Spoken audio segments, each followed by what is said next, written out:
Ovako neće biti još dugo, sa prvim toplim danima tražit će se mjesto više, pogotovo dolaskom BiH dijaspore kao tradicionalno dobrih gostiju.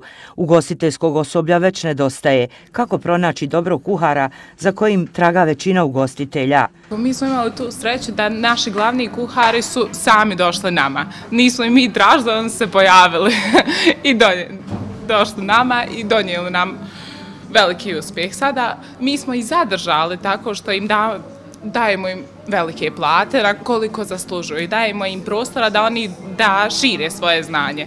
Nikad više kulinarskih show programa na televizijama, manje kuhara, iako ih je veliki broj prijavljen na evidenciju službe za zapošljavanje Tuzlanskog kantona.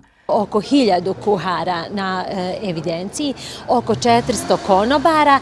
Sad u formalnom zanimanju ne postoji sobarica i recepcioner, ali osobe koje su radile te poslove, na evidenciji ih ima negdje trenutno oko 90 recepcionera i oko 150 sobarica.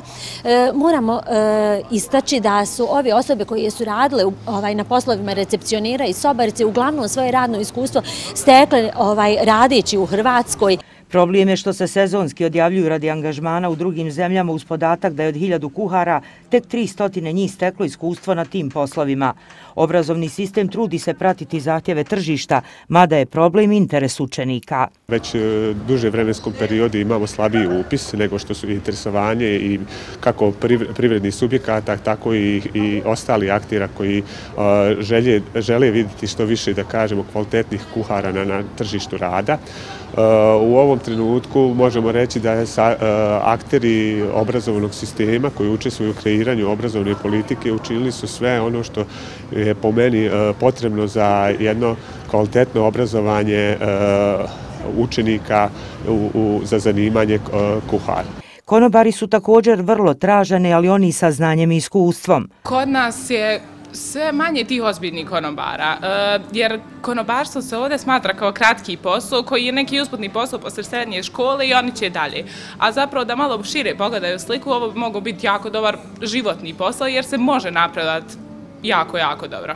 Od naredne školske godine u turističko-ugostiteljskoj školi bit će uvedena nova praksa. Učenici srednjih škola, iako su i to do sada radili, da kažemo, išli u privredne subjekte, ali sada će biti mogućnost se ostavila poslodavcima, tim kojima realizuju kod njih praktičnu nastavu, novčane naknade, koje će biti neki stimulans, da kažemo, za ta srednja stručna zanimanja. Turističko-ugostiteljsku školu u Tuzli pohađa 130 učenika. Od tog broja je najmanje 85 učenika za zanimanje kuhar u svim razredima. Za ovu školsku godinu kantonalno ministarstvo obrazovanja za deficitarna zanimanja poput kuhara obezbijedilo je za 10-ak njih na kantonalnom nivou mjesečnu stipendiju. Kuhari se u Tuzlanskom kantonu školuju i u Lukavcu, Srebreniku, Gračanici i Gradačcu.